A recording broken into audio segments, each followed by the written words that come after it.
Guys, welcome back to another episode of the podcast. If you're a vegetarian, if you're a carnivore, if you're a vegan, to the non-smokers, the smokers, the drinkers, and the non-drinkers, I brought you guys today a special guest that if you don't know him yet, I feel like you just haven't got out enough. And I haven't gone out enough, and I still know him. So that's just saying something. Yeah. DJ 96, how are you, man? How are you, man? Thank you for having me today. No, thank you for coming. How's your day, man? Good, yeah? Man. Been up, active, just thinking on this podcast. Glad to be here. How is your day usually set up? Like, do you sleep? I sleep a lot, man. You sleep a lot? I sleep a lot. Oh, I DJ from, I used to do it from Monday, only have Tuesday off, and then Wednesday I begin through Sunday. So Monday and Tuesday you have them off? Mondays I work. Mondays you work? Yeah, I DJ. I DJ at this bar. But then Tuesday I'll have off, and then I'll just relax, spend time with my kids, family, stuff like that, and then I go start Wednesdays through Sunday.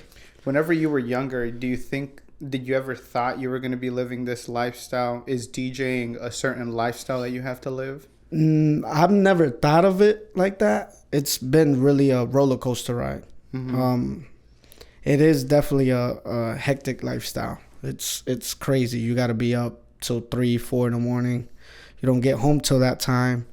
Sometimes you don't sleep until 6, 7 in the morning. Then you got to wake up. You don't eat. I mean, that's a big thing. And if you eat late at night, which is unhealthy. Mm-hmm. You don't get your vitamins. You got to drink a lot of water. It's really hard, but it's good at the same time. From my point of view. How'd you start getting into that world? What age did it start? Or what age you were like, that's what I'm gonna do? I was in middle school, and I was in a dance class. And I remember it was like 8 of us. And it was me and my cousin. Back in the day, he used to go to the same middle school as me. I went to Sedgefield Middle School over there by Scaly Bark on the south side. One day, I had a Dell laptop. And then I was using Virtual DJ for DJs that, come up. Back in the day, that was the program. Mm-hmm. So you just hook up, boom, play music, and I would do that, and I would actually do all the dance parties over there. You know how you have school dances? Yeah. I would do all of that. We'll go into the gym, or we'll set up, or sometimes you know how there's Hispanic Heritage Month. Yeah, they'll be like, hey, we're gonna do something, but we want to bring our community together. So I would set up, grab a little speaker, grab my thing, and just mix. And I didn't know what I was doing. I was just playing music, and everybody was like, "Oh, look, you're a DJ! Boom, you're a DJ." Did that then captivate your attention? Like, oh, I could set a crowd. I could get them going. Back in the day, no. Back in the day, because my story is kind of hectic. It's up and down. It's crazy. In middle school, when I did that, I liked it, but I didn't see any income. So that's when I was like, do I want this? I need money. Do I want to do this? So I let that go. I let it go. Once I got into high school, I let everything go. I stopped DJing. I was like, you know what? I love music, but I'm not gonna pursue it as a career. Mm-hmm. So until that, I got into high school, got a regular job, started seeing money coming in, and then I became a kitchen manager. That's when I started realizing, I was like, okay, I got money, boo. And next thing you know, I got fired for something, irrelevant to this. I got fired. They let me go. They was like, yo, this and that. I got mad at myself.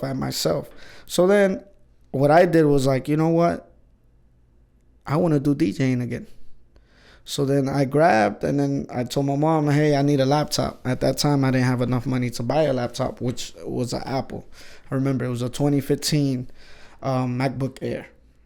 I grabbed that, told my mom I needed this much. She paid for it. And then next thing you know, I started just going on. I was like, okay, I really want to do this. And one of my best friends, I started in his apartment. I practiced in his apartment because my mom wasn't a fan of me doing what I was gonna do. You know what I'm saying? Like, my mom was one of those ladies, well, she still is, that she'll be like, oh, why you be going out till 3 a.m., 4 a.m., you get home late? You know how moms are. They worry about their kids, what time you get home, no matter how old you are. They're always going to be on the phone calling you. Hey, are you okay? Are you okay? So it was a big step, but finally she got over that. So that's a big plus. So then you took a bad situation and made it into a good one. Yeah.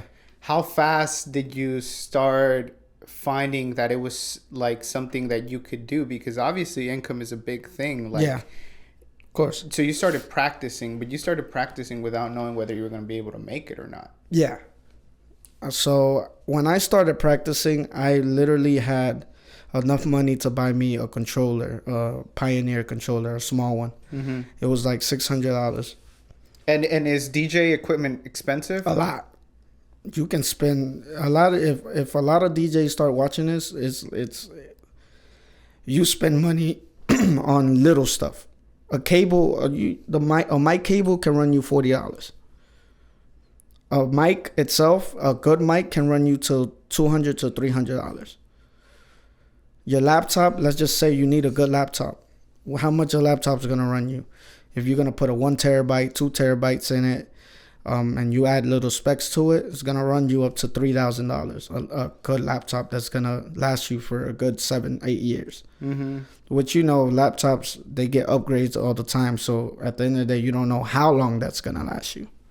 But it is a lot of money, and you gotta throw on top speakers to do private events.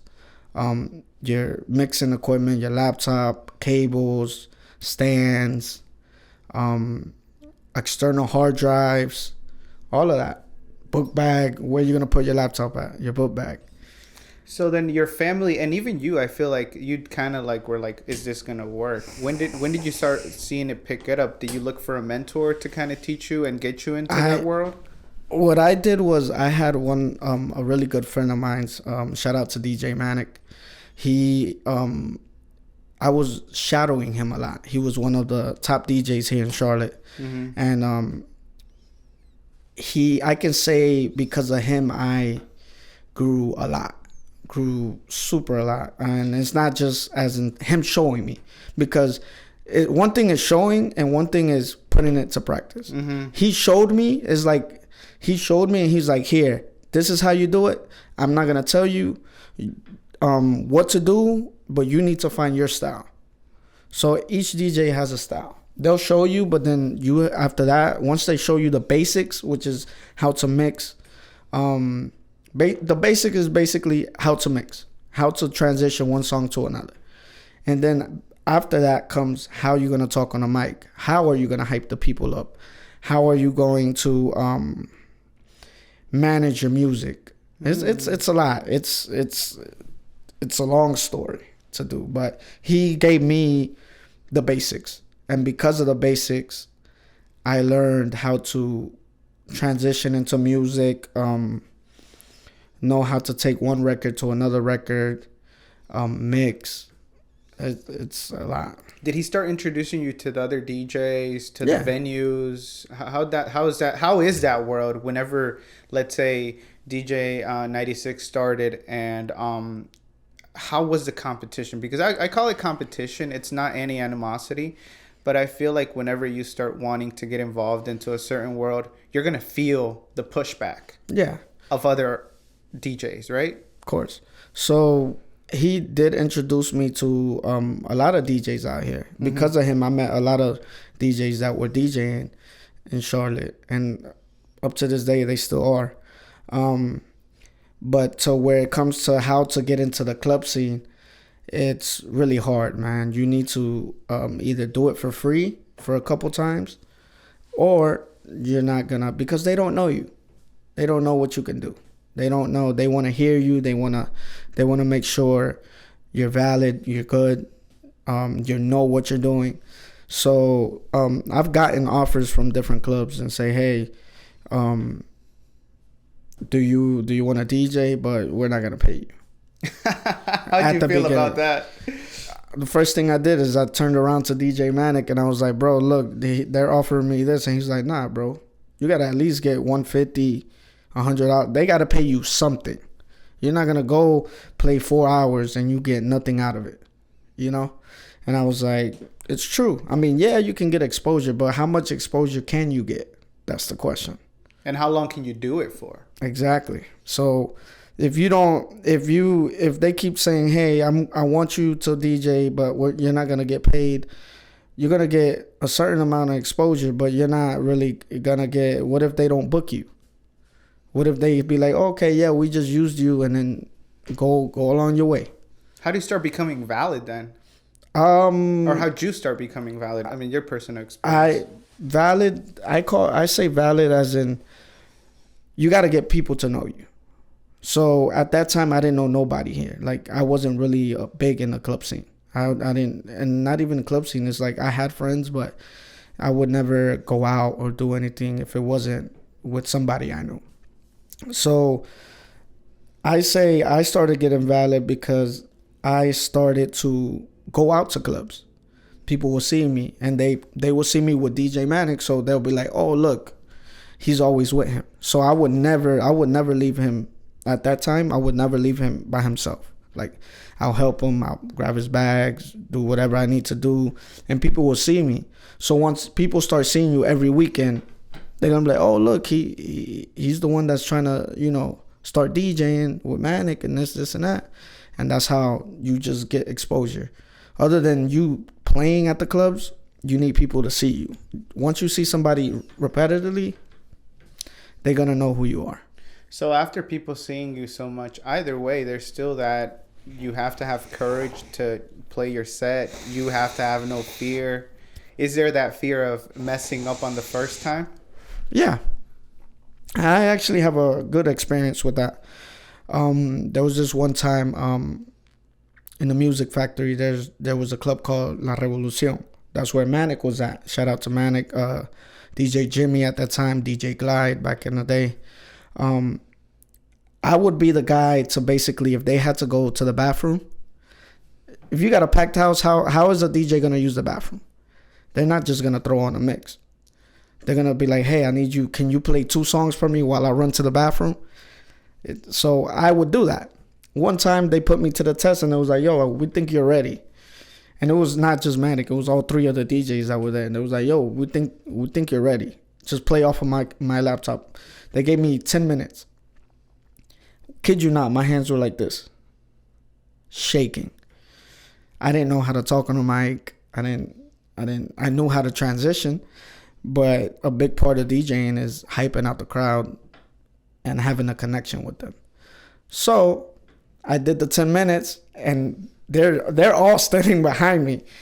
And they're all seeing me like this. And they was like, bro, you shaking? I said, yeah, I know I'm shaking. I'm nervous, bro. Like, this is my first time actually DJing in front of a crowd. And they was like, nah, bro, go. Got this. But that's part of the job. Once you start getting a rhythm of the crowd and people seeing you. I was always a shy kid. I didn't like people looking at me. I didn't want to be the center of attention. So I was just like, okay, they're looking at me. And I would see people look at me and they'll just turn heads and they'll be like, okay, who is this kid? What is he doing? Why isn't the other DJ playing? So that's how I really got like my 10-minute, let's say, set. And then after that, they just kept pushing me. They was like, look, take another 10 minutes here. I got to go to the bathroom. Or I got to go do this. Boom. And then I'll just cover them for 10 minutes, whatever they had to go do. And then that's how basically I got a rhythm of how to play on a crowd. Measuring the crowd, what does that mean? Because you've played in different venues. Ages are different. Yeah. Demographics are different. Do you play English and Spanish music the same way? Not the same way. You can't play reggaeton and play hip hop the same way. Hip hop is more, I feel like it's more aggressive. As in, not a bad thing. It's more, the energy of hip hop is like, make people dance. Especially now, like, there's New York hip hop, there's, local hip hop. There's a lot of hip hop. There's slow hip hops. There's hip hops that have different energy to it. So you can't play none of that the same way. You have to know how to play it. And you got to know what record's going to come after that. So playing reggaeton and hip hop is way different.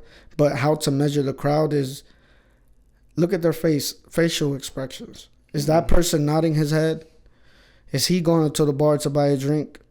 Is he kissing his girl? Is he dapping up his homeboy? What are y'all doing at the club? Are y'all whispering, "Hey, look at this girl over here," or "Hey, let's go over here and maybe we can, talk to these girls." It's a lot. You got to read the crowd. And the crazy part is that you're already talking about how many things you have to do as a DJ. Like you got to make sure this is right. You got to make sure this is right. Of course. And now you got to see 500 faces in one night, different faces on how you measure that. So the intensity, right? Yeah, it's a lot. It's a lot of intensity. But you got to remember, there's a lot of parties that you're not going to have a full house. How do you manage that? Exactly. So you could come into a club a Friday night. It can be first of the week, right? You got to pay rent. Everybody has to pay rent. You walk in there and it's dead. Let's say, I call dead like 100 people.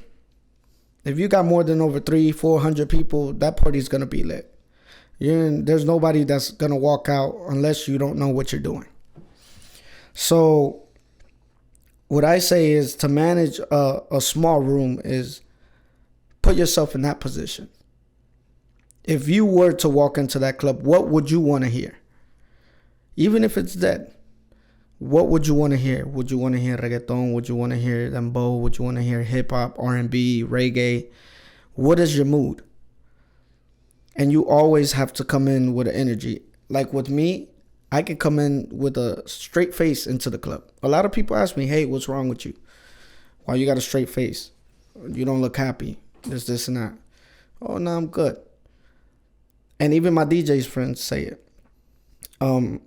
"What's wrong with you?" I'm like, give me until the time that I have to get on.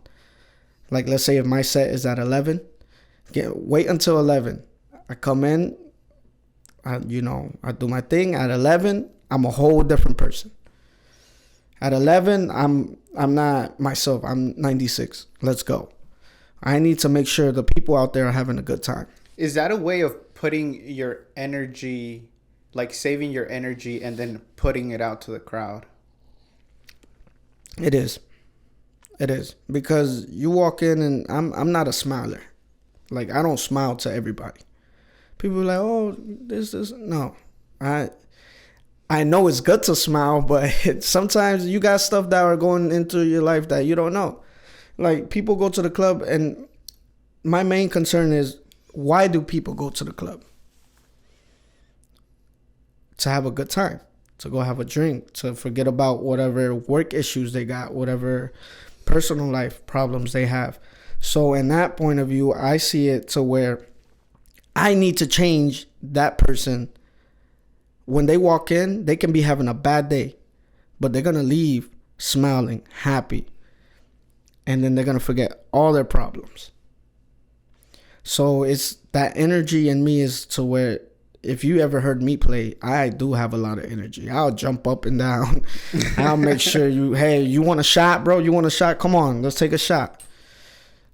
You okay? Yo, you good? Hey, what's going on? Why you not moving your head?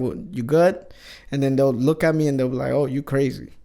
But it's the energy, man. Like I like to have energy, and if you don't have energy in yourself, and you don't believe in yourself, and you don't project that to anybody, you're not gonna be successful.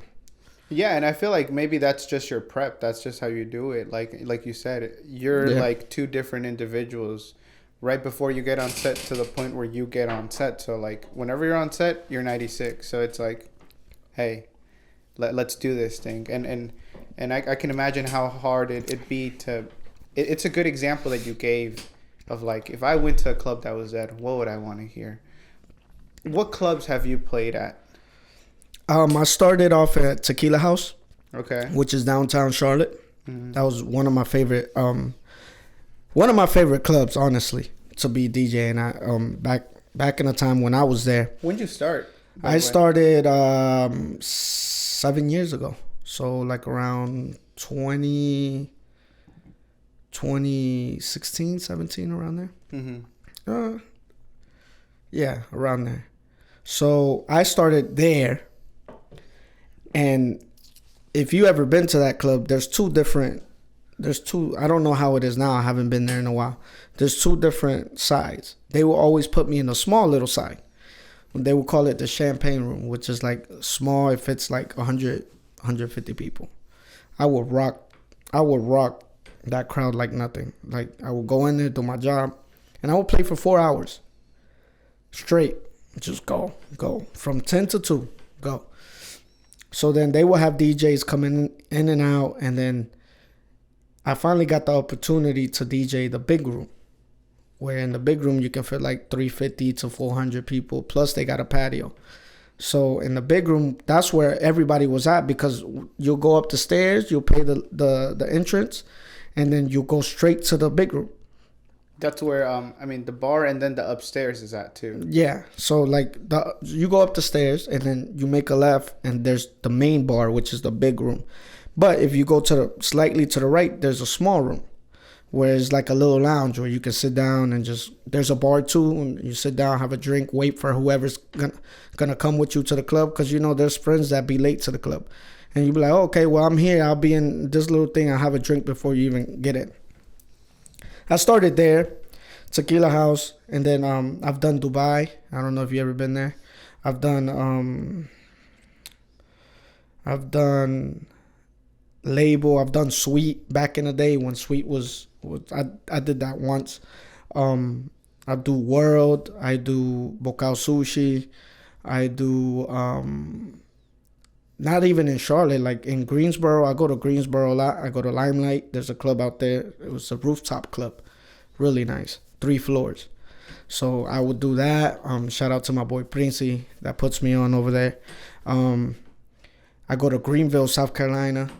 There's a nice club out there called Bond International. You get a little bit of everything over there. You got to play hip hop, Spanish. You just go back and forth.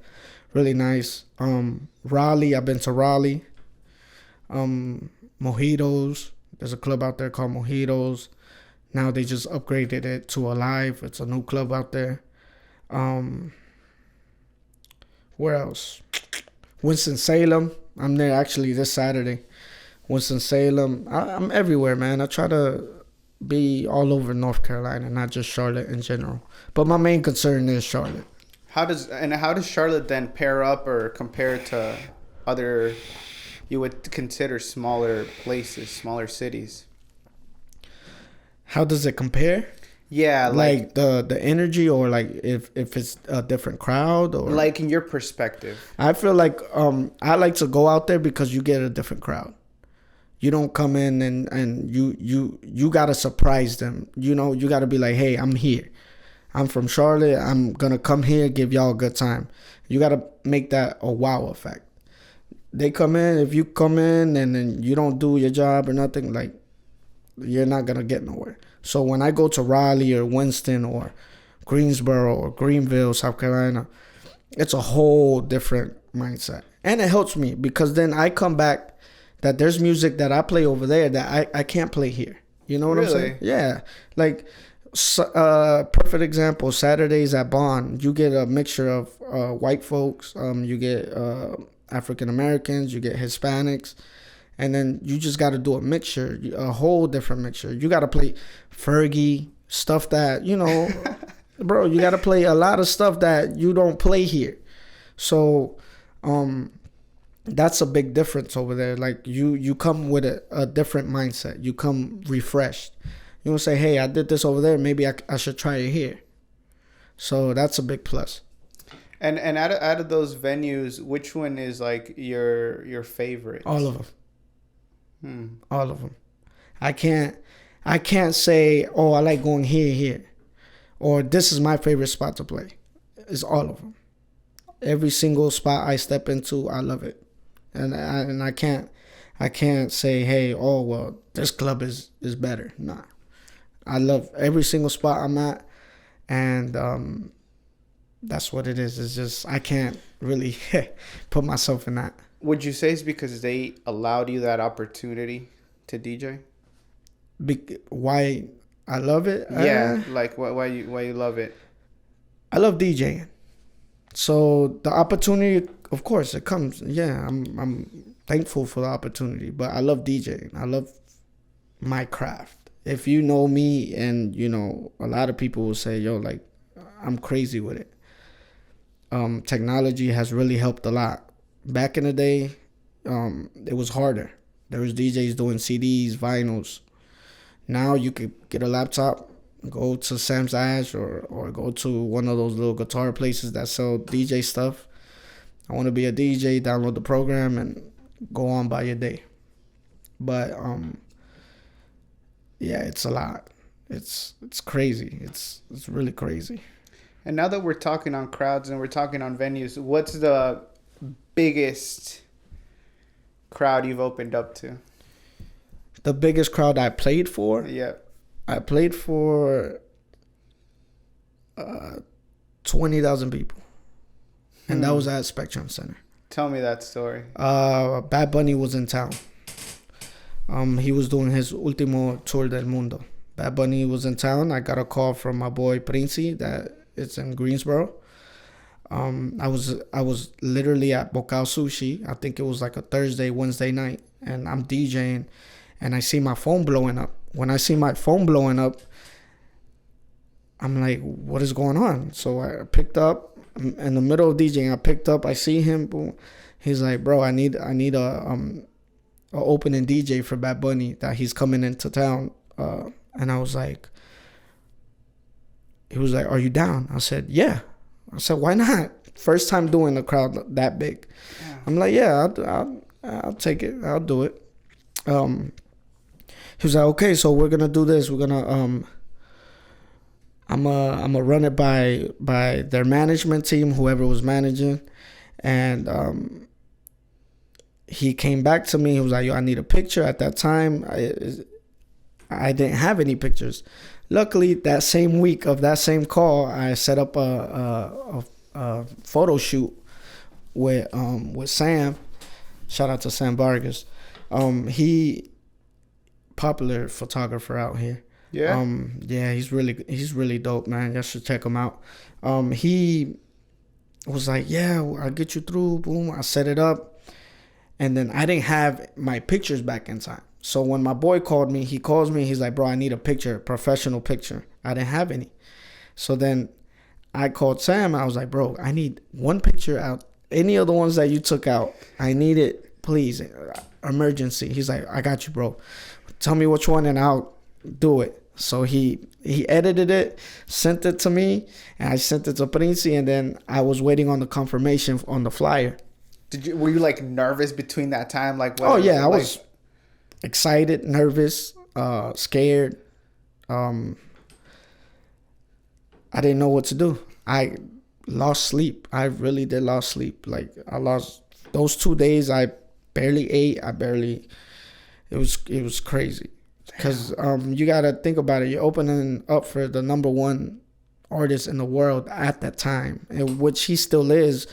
But now, he's taken, I guess, a little break. But at that time, he was huge. When I say he sold that Spectrum Center out, he sold it out. And I was scared.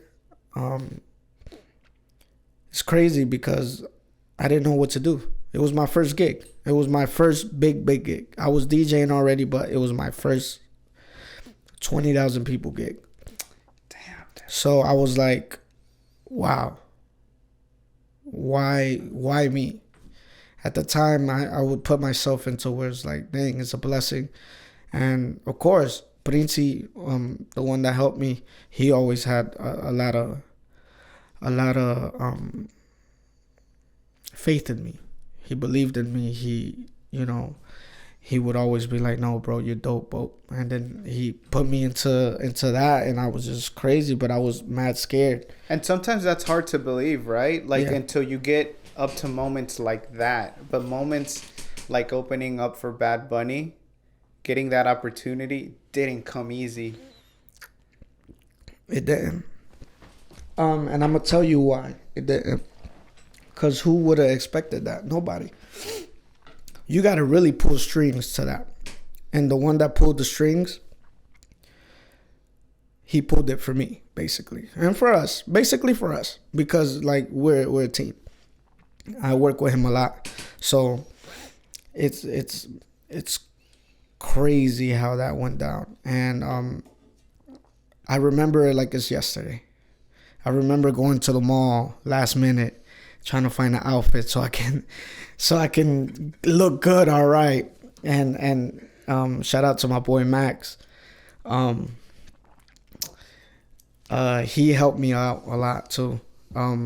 At that, I didn't know what to wear, and I was like, "There's gonna be 20,000 people." If y'all see the video on my Instagram, I wore a yellow jacket. A yellow jacket. And I was like, Jesus Christ, like, who thought me? I don't like colors, like big colors. Like, I'm a normal guy. If it was for me, I wear all black all the time. Huh, okay. So, like, I'm that simple. I just, give me anything black. I throw on some shoes and I'm ready to go. As long as my haircut is good, we're good. I wore a yellow jacket. He was like, no, bro, you got to wear something that's going to pop. Because the lights were going to be on you. He was like, yo, wear something that's going to pop, bro. At that time, his brother sold shoes. Well, he still does too. So he had a pair of ones that were yellow and purple. So it went with my jacket. So I was like, yo, this is my outfit. Come on, let's go. Boom, boom. I did that. And then I got to the arena. They gave me my little pass. They searched me, got there, set up. Corona was actually a sponsor there. First time I ever done something like that too. They give you like a script. Behind that, they sponsored, like Corona was a sponsor there. Okay. So I couldn't drink anything that was not Corona. Damn. So it was crazy. So they sponsored, they give you a script, you got to say it. So I said that I was running out of ideas of what to play at the concert because you can't play Bad Bunny. At that time, Bad Bunny was the one. Everybody wanted Bad Bunny music. So before the set, you can't play any of his music? If I was DJing it, I cannot play nothing that's Bad Bunny. Nothing. Not even his old records. Nothing. It can't be Bad Bunny. If it's Bad Bunny, they'll literally be like, yo, stop. So I had to work my way around. I had to really choose what tracks I'm going to play. Oh, yeah. How was, like, the formation of the track set? Like, did you have, like, ideas of what you were going to play? I just went in there like that. I said, bro, go. I went in. I started seeing people walking in. And then I threw myself to the left field. I was like, you know what? I'm done playing reggaeton. Done playing reggae, dembow, house, huaracha. I'm done playing that.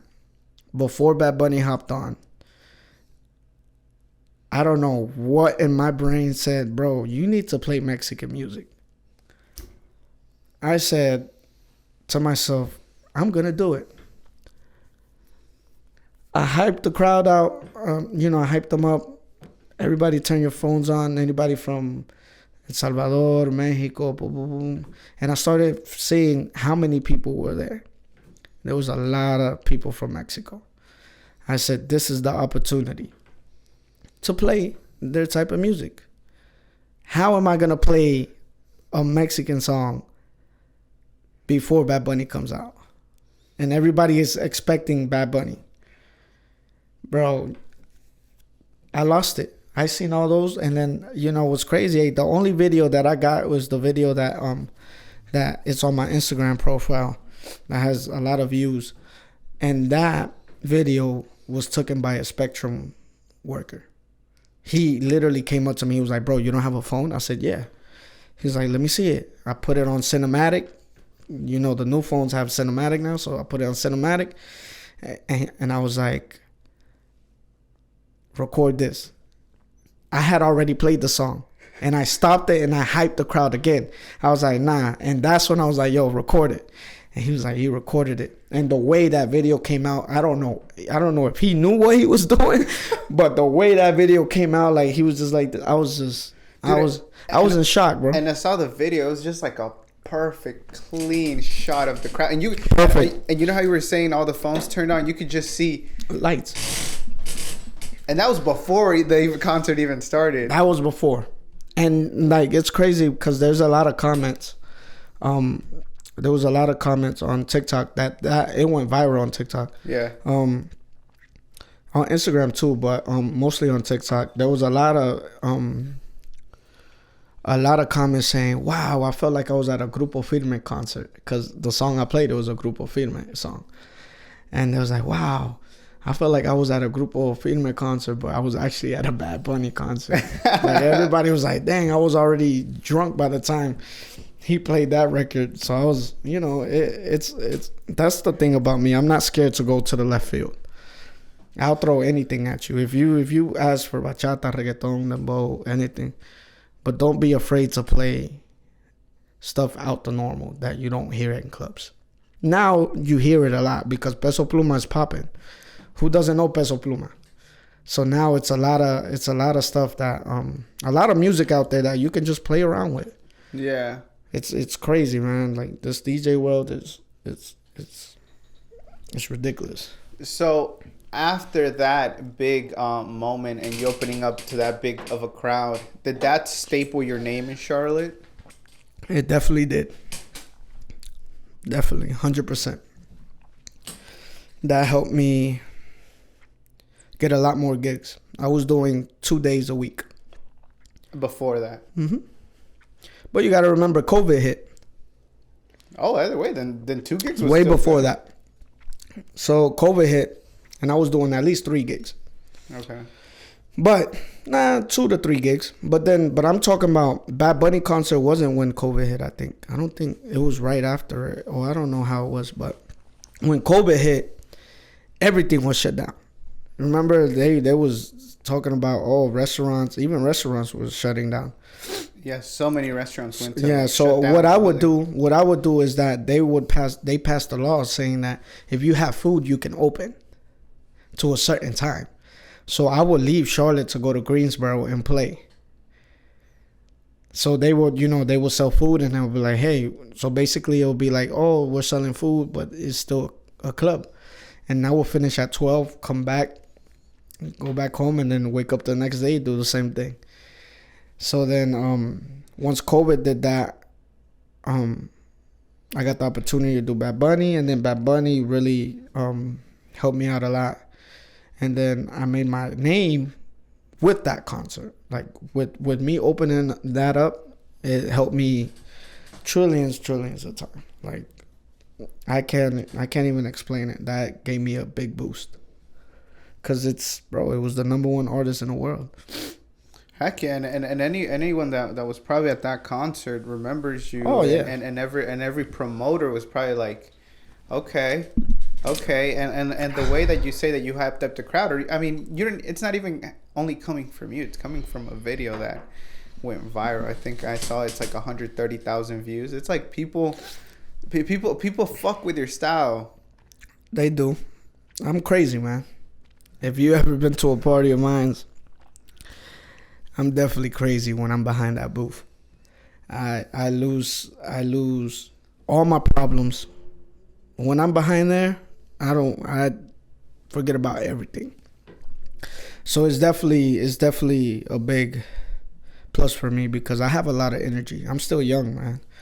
But how do you keep up with it? Because managing your nightlife style with your like normal lifestyle, and now that you say you're playing a whole bunch of gigs, it's not even 1 or 2. Yeah, like this week I have 6 gigs. See, how do you do that? Not every DJ does that, right? Not every DJ can say. I mean, every DJ. I mean, there's DJs out here that are playing Wednesday through Sunday, but there's not a lot of DJs taking 2 bookings in one day. That's the difference. Cause you gotta put it like this. Like I'm gonna put a perfect example. If you ever been to New York, in New York they have DJs that play up to 4 or 5 parties. So if y'all look at me, y'all be like, wow, like how do you do it? But in New York, it's whole different. You play an hour set and then you're done, and then you go to another club, and then you go to another club, and then your night don't finish until like 4 a.m. So you got to look at it to where we need a lot of how can I say it? You got to be determined to do it. You have to want to do it. So like one gig. So Wednesday I'm at Bocao. Thursday I'm at Bocao again. Then Friday I'm at World. Saturday I'm going to Winston, and then Sunday I got a brunch, and then I got Bocao at night. So if you ask me what is your hardest day, it's Sunday, because I got 2 gigs, because I have to be standing up for a certain amount of time. And the way I do it is I just try to eat good, hydrate myself, just have the energy to try to just put it together. Remember, I'm not doing it for myself. I'm doing it for whoever comes out to have a good time. You know, I want to make you have a good time when you're in the club. I want you to remember that day. I want you to remember that, oh, you know, I remember 96 because that's when I met my boyfriend, or that's when we, you know, whatever, we met at this club and 96 was playing and he was just going crazy. That's what I want. Like, I want to make people feel good. And other than Bad Bunny, has DJing what opportunities has DJing offered you that you always said like, oh man, like that's what I always wanted to do? Festivals. Shout out to Ultra Entertainment. They did a festival last year on Truist Field, Hispanic Heritage Month. Oh, you played for that too? Yeah, I was there.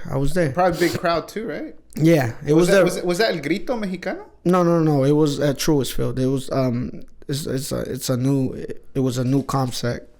So they brought Elvis Crespo as a headliner. Word. So yeah, they brought Casabe. For my Honduran people, they know who that is.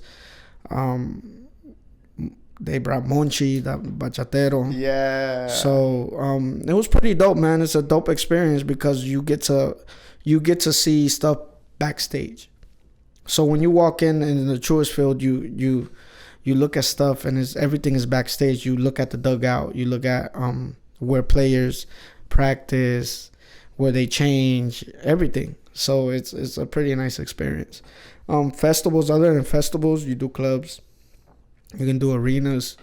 I haven't got the chance to get an artist yet, like a local artist or somebody, you know, or a famous artist to open up for or to DJ for. But I know that will come soon, hopefully. And do DJs try to put on like new local artists on in their music set? Of course. Like depending on that? Like how do you guys, because a DJ and artists try to work together all the time, right? Yeah. Like artists would be like, hey, like this is my music. Yeah. Check it out. Like as DJs, do you guys take on that responsibility of trying to put out that like local music? We do. But it's hard.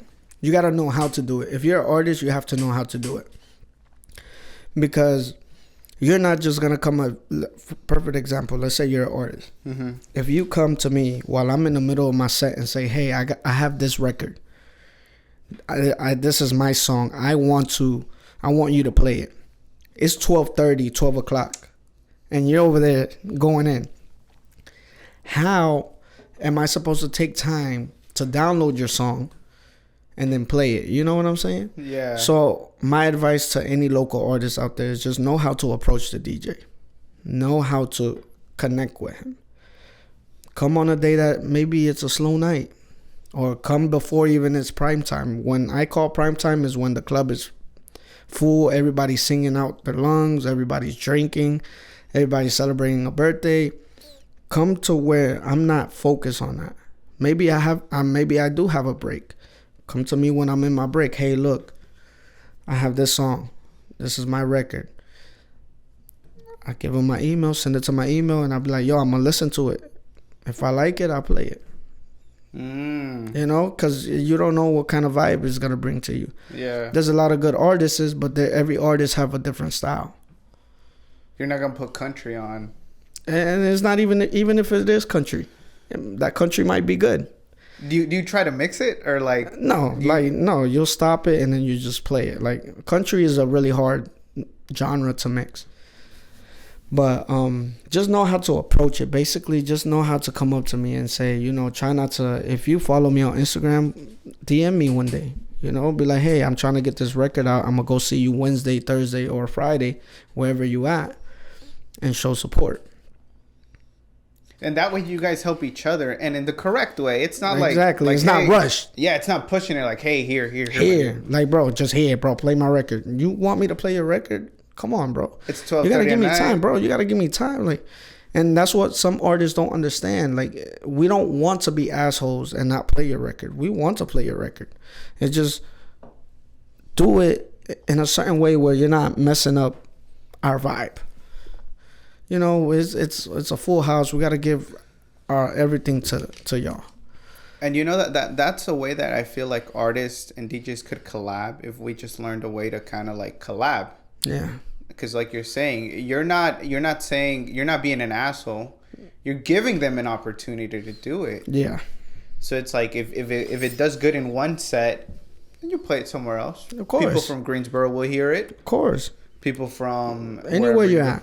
If I like the song, it's gonna get played. And depending on how you treat me, it's gonna get played too. Okay. And going emphasizing on that treatment part. Treatment as in, hey, I'm gonna show you support. Hey, thank you for this. Or it's not all about the money. You know what I'm saying? When I don't want to enforce the money to it, so it's like, but hey, we gotta eat somehow. Yeah. If we're pushing your record and we're both building a connection to where it's like, you have to help me, I help you. But the money has nothing to do with it. I just feel like, just know how to approach me, show me support. I'll show you support.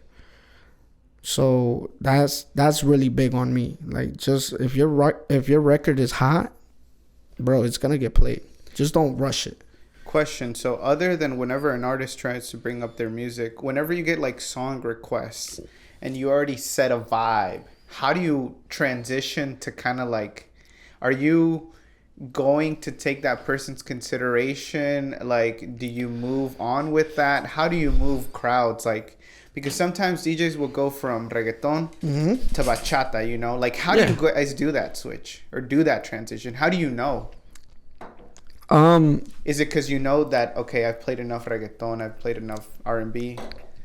So look, on that point of view, is if you have a song request, let's say I'm playing reggaeton, and I know you're about to come and you're gonna ask for cumbia, bachata, merengue, mambo, whatever. What I do is I'll be like, hey, if I see the song, if I have it, I will play it. If I don't have it, I'm not gonna play it. I'll say I'm sorry. Maybe next time I'll take a picture of it, and if you come next time, I got you. There's some songs that you cannot play at the spot because you're setting a vibe. So if you're playing reggaeton, I'm not going to go from reggaeton to bachata. From reggaeton, I'm going to switch it up to where it's more upbeat song. Keep going. And of course, you got to remember, the club is not always high energy. People are going to get tired of hearing Bad Bunny, Mike Towers, De La Ghetto. Everybody, they're gonna get tired of reggaeton. So if you go to a club and I play a whole hour of reggaeton, would you like it? I don't think so, because I hear that at every other club. So my thing is, I don't mind playing reggaeton for an hour, but there's different ages. There's people that are more older people, and there's people that are my age, and there's people that are younger. So what you do is basically you play reggaeton, you play 15 minutes of it, you transition, you turn down the music. Anybody celebrating a birthday, you know what? I see the energy is too high right now. Let me bring it down a little bit. You play salsa or you play bachata. Back to the request. If the request goes, if I'm playing reggaeton and it's a reggaeton song, I will play it immediately if I have it. But if you want to come to me and say, hey, I want a salsa record, I'm going to say, okay, I got you, but give me a few seconds because I got to transition. I have to know how to keep my crowd leveled. Whenever you say, if I have it, what does that mean? If I have it in my laptop. Oh, so what I do is, I pay for my music. Okay. So I pay monthly for exclusive music, for it to sound clean. I don't go to YouTube and download. There's some songs that you can do YouTube, Yeah. because you're not gonna find it. I thought DJs always No, did that. no. You listen to me. To the DJs out there, if you still using YouTube, just stop DJing, bro. That's it. I don't want to be disrespectful, but bro, come on, bro. There's a lot of record pools. And to the people that don't know what record pools are, is basically it's a tool for DJs to where you can get clean music, quality music. Because if you go to YouTube, you type in Aventura, it's gonna, on the little setting thing, it's gonna tell you audio. It's gonna tell you 120K something, and then it's gonna be 320, and then 328. It tells you on there. It tells you the volume, or like the quality of the music. Oh, that's what that means. There you go. Learn something new today. The more you know, because I always knew it's like 1080p. It's for like video, and 4K. Yeah. I didn't know what that other number was for. Yeah. So that's what that's for. Shout out to anybody who is watching the podcast right now. Thank you for having me, though.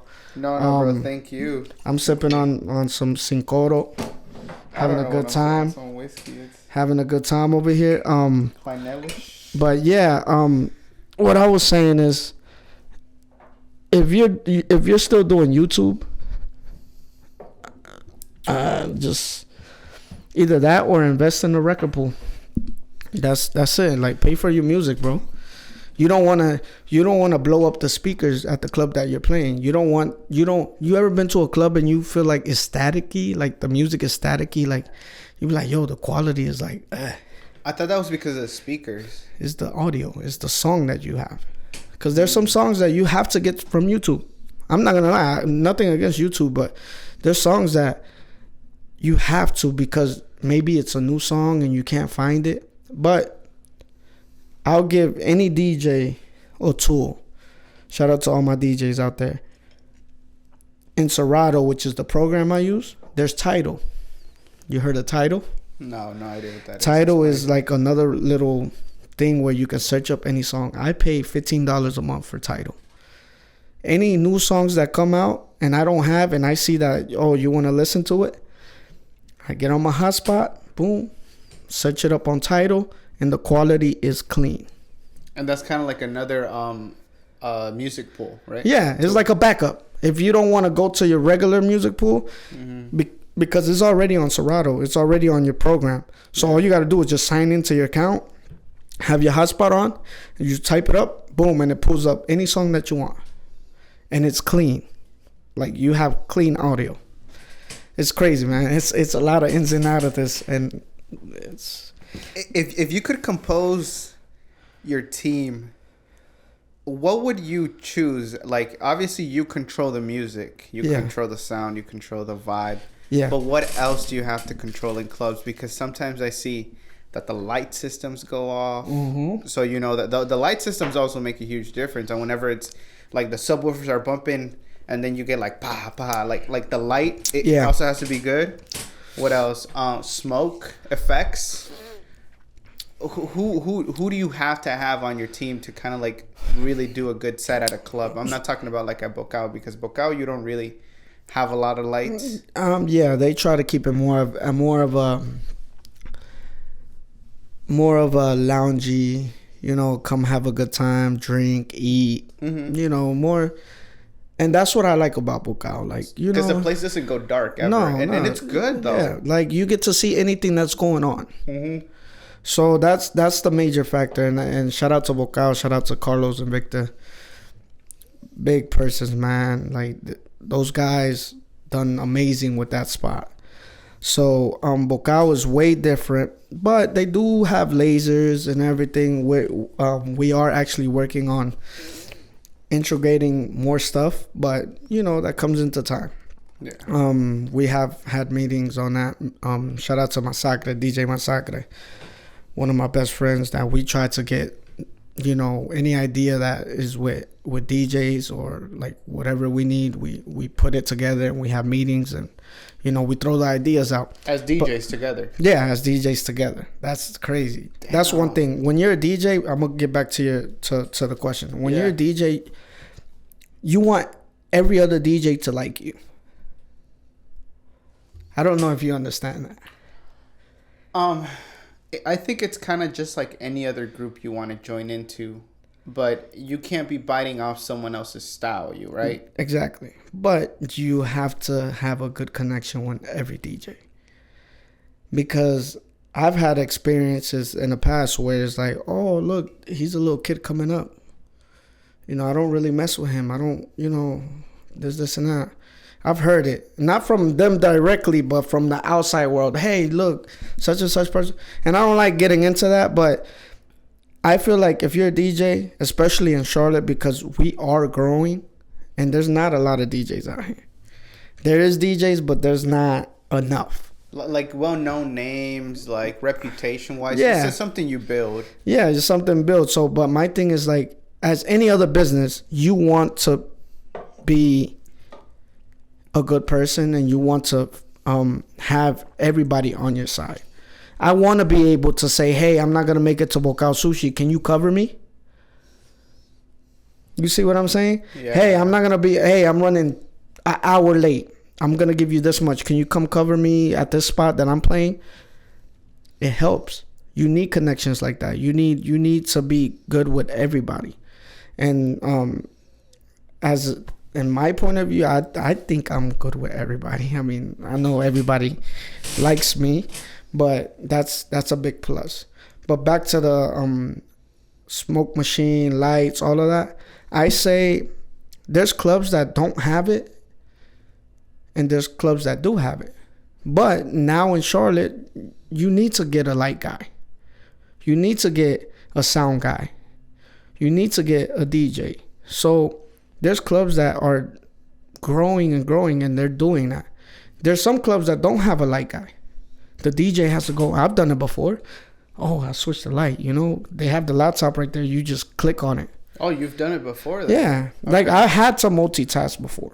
Damn, dude. So it's like there's some clubs that don't have that person that's gonna run your lights, that is gonna throw the smoke, that is gonna know how to do the lights, the effects. Like if you're playing house, that's the most crucial part because you need those lights to move. Yeah. It's not like when you're playing bachata you can have it just slow, whatever. But with house or hip hop, move. You need that light guy to be there. He needs to be feeling it. It needs to be directed, just like music is being there directed. There you go. See, so everything like that is it's crucial. So when you say a team, I really don't have a team. I mean I'm pretty independent. I do have, my friend. He comes with me all the time. I consider him part of my team, but then now we have different schedules. So now it's like that gives me a little bump in the road. But other than that, man, like I don't feel like if you're a DJ, you don't need a team. You know what I'm saying? You just need to go out there and just do you.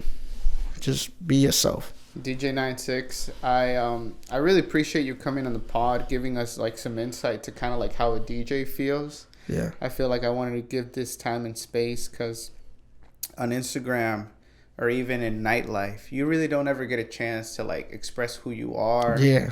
Express what you do, how you got here. Of course. Everybody just starts seeing like, okay, well, this is DJ 96 and nobody knows the backstory. Nobody knows the superhero story. Like, it's like nobody ever gets to hear it. So, of course. Really, I thank you for taking the time and explaining us, walking us through it. I'd like to ask you, though, personally. Yeah. Go ahead. Go for it. Out of life, what's the most important lesson that you've learned other than like your DJ lifestyle, like for yourself, on what has made you this successful? Because I'll tell you one thing. For those that don't know me, I do have 2 kids. And when you have a kid, that changes your life 360. So what I think that changed me on personally life is my kids. My kids are my everything. I see my kids and daddy this, daddy that, boo boo. My daughter, she has an iPad, and she has literally a freaking app, the free app, and it shows 2 little discs, and then she'll be like, "Look, daddy, I'm daddy DJ, like you, daddy DJ." So I feel like the biggest lesson or anything that I've learned is that put me to that stage is my kids, and my biggest lesson is just have confidence in yourself, man. Just go get it. If you want it, go get it. Do what you gotta do for yourself and for you to be happy. Because I'll tell you, this world is rough, man. It's crazy because I started from nothing. I didn't have nothing, and my mom, back to my story, my mom didn't believe that. She didn't want me to DJ. That's a rocky. When you don't have your mom's support at that time, how you gonna feel? So then my thing is, I always used to go out. I used to be the person to skip school, go and smoke weed with my cousins, with my friends, parties. I used to do all of that, man. I used to ride the Lynx train. You know, when the train used to be in Charlotte, like in the main, I was that guy to go pay $2 because I would miss the bus, and I'll go boom, and I'll go to the to the bus station. I'll ride the bus there. So my thing is, like, I would tell my mom I missed the bus, and she will always bitch at me. So my thing is, like, I feel like, back to the question, I feel like what helped me a lot to value on my personal standpoint is my kids, man. If you don't have any kids, you need to. That's gonna open your mind. Yeah, and today I feel like people don't want to have kids because they don't want to have that responsibility. But even I mean, I can't speak on it. I can't speak on how it feels. It's coming from you, from a father, and I can even see the excitement or you could feel the energy of how it has shaped you, it has transformed you. And it's like, if you could share that with if everyone could have that feeling, they'd really like. Kids are not a bad thing. You just gotta know if you are ready to have kids. You got to make sure you have kids with the right person, you know? And of course, life is going to throw rocks at you. You're going to get ups and downs, but you cannot jeopardize that. Like, if you cannot put yourself to where it's like, oh, this isn't, no, your kids are always going to be your kids. So if you don't have any kids, I tell you, like, if you're scared to have kids, or you don't want to have kids, or you think it's not the time. Some people, I'm 27. I just turned 27 in June. My daughter's about to be 5. My younger one is about to be a year and 6 months, 7 months, around there. So those are my blessings. So I just feel like if you want a life-changing experience, have kids. Have kids. I promise you, you're gonna be like, yeah. It's hard, man. It's hard, but it's good. Like, it's a feeling that you're not gonna forget, and you know, that's your legacy basically. Because what if your kid wants to be a DJ? What if he wants to be a doctor? You're gonna guide them through anything. And one thing I do want to share this: being a DJ is hard, especially when you have kids in a family. My point of, I want to see, the podcast is for me. I want to ask you a question. I want to see how you feel about this. How do you see DJs? If you meet a DJ, how do you see them? Like, let's say if you go to a club and you see everything that a DJ does, right? What is your perspective on that DJ? Mind you, when I'm asking you this, he's not only DJing. He's talking to this person, talking to that person. You get hugs, you get, hey, what's your Instagram? You go to the club. You get no, but you go to the club and then they'll be like, hey, what's your Instagram? Here, boom. But there's a lot of people that say, oh, nah, look, this DJ, you know. The way I see it, when I walk into the club, I didn't go there for the club. I didn't go there for the promotion. I went there for the vibe. Yeah. Who sets the vibe? Yeah. The DJ. The DJ, yeah, of course. So he or she is the most important person in that room from 10 p.m. till 2 a.m. And even afterwards, right? Because the DJ gets invited to... this is where my perspective goes into where, like, he gets invited to the parties. He knows all the promoters. He is getting love everywhere. From where I see it, it's like you're going to get so much love. You're going to get so much attention. Girls, people around you. Like, people are just going to come up to you. Crazy. I'm not going to say that a family's not manageable, but you're always going to get love. So I feel like I'd have to have someone to understand my lifestyle. Because it's not even a career. It's not even... It's not just one night. It's a lifestyle. And that lifestyle kills you. That lifestyle, just like I love it, it kills you. Because you got to understand, you just pointed out all the facts. You're going to be known. You're going to be the person that gets high fives, hugs. You're going to get love. You're going to get people, hey, let me get your Instagram. Hey, you're going to get people, hey, what are you drinking? You want a shot? Yeah, let's take a shot. You're going to get birthday people that come up to you. Oh, it's my birthday. Bro, you're going to get all of that. But if you don't have that one person that understands you, that kills you mentally and physically. Y'all DJs better start cuffing up a good girl. Or a good guy. Because... at the end of the day, dude, it's a lifestyle. It's just like anything else. Because, like, the DJ's lifestyle, just like you explained, it's like not one gig. Sometimes you're doing 2 gigs. So you get home until like 6, 7 in the morning. You have to have time to rest, to energize, to provide for your family. So it's like, that's exactly why I did the podcast, dude. Because I feel like we have to come to an understanding on why our lifestyles are different and respect it because of what it is. Because... you and I don't live different lifestyles, but we're still striving for something. Yeah, of course. And I'll tell you one thing about DJs. DJ money is fast money.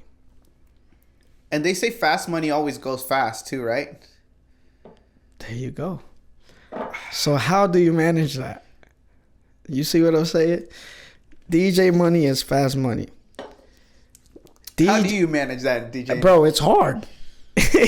It's hard. You think I want to be driving? You think I want to be driving the car I'm driving now? No, I don't. I'd rather be in something else. But you have to live up to that standard, because at the end of the day, you have to work on your image, and that's one thing we didn't learn. Like, no, one thing we didn't touch on is your image. Oh, okay. So the way I don't wear chains. I don't, and nothing against chains. I'm just saying, like, yeah, I can wear my Off-Whites, I can wear some Gucci's. I don't have a big Rolex. I don't have nothing, and that doesn't matter, but your image does. So you can, and part of that goes with image. So you have to wear those chains. You have to wear that. You have to look good. You have to have a nice hair. Bro, I go to my barber once a week. And he makes money off of me. Yep. Once a week. And it's not even like a $20 haircut. No. I tip him good. But you know what? I call him and I'll be the next one in that chair. Because he knows what I do and he knows how I treat him. We help each other out. But you got to put it into perspective. You got to think of, hey, did I wear this at this club at this day? What outfit did I wear? Is my haircut all right? Do I have to? What cologne did I wear? It's a lot. It's a lot to it, because you need to know what are you spending your money on.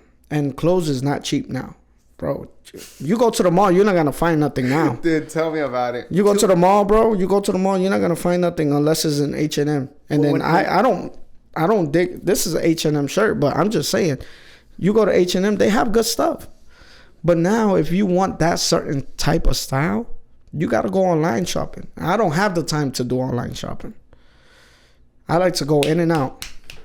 Boom, I see this. Boom, Yeah, because fit it. Okay, fits Boom. good. Like it. Boom, out. We can't spend an hour at the mall. It's not too. Women love doing that, but Yeah, I just we don't have can't. that. We really can't because it's. I just go in and out, bro. Like, I like this. Okay, I got these type of shoes that can go with it, and there you go. So it's a lot, man, and you know I really appreciate you having the time to actually give me the time to express myself. No, dude, I love it, and I feel like you did touch on something that was really profound, or that touches me, because I one day want to have kids too. Just that, I'm always like, I'm not ready and stuff like that, and a lot of people aren't. I'm so glad that you came on, and if you're a DJ, if you want to come up, or if you even are in that nightlife, have you ever seen DJ 96 play? You know, comment, like, subscribe. Is there something else you want to touch on before you leave? What message? Who do you want to shout out before we cut out? To any upcoming DJ coming up here in Charlotte, just do your homework.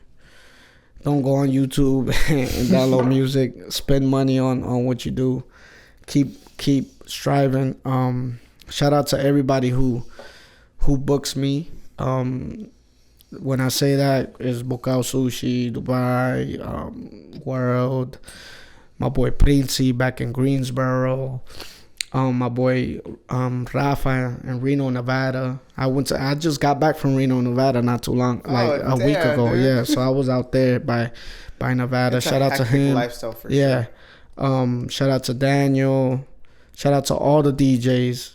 And that's it. I guess we'll see you on the next episode. I don't know. You gotta keep sir. Hey, I couldn't have done it better. that was the best outro. So, you know, if you're in the nightlife, you're a DJ, comment, like, subscribe. Let us know what you thought about the episode. DJ 96 again. Thank you for coming out. So, hey guys, salute. Tune out.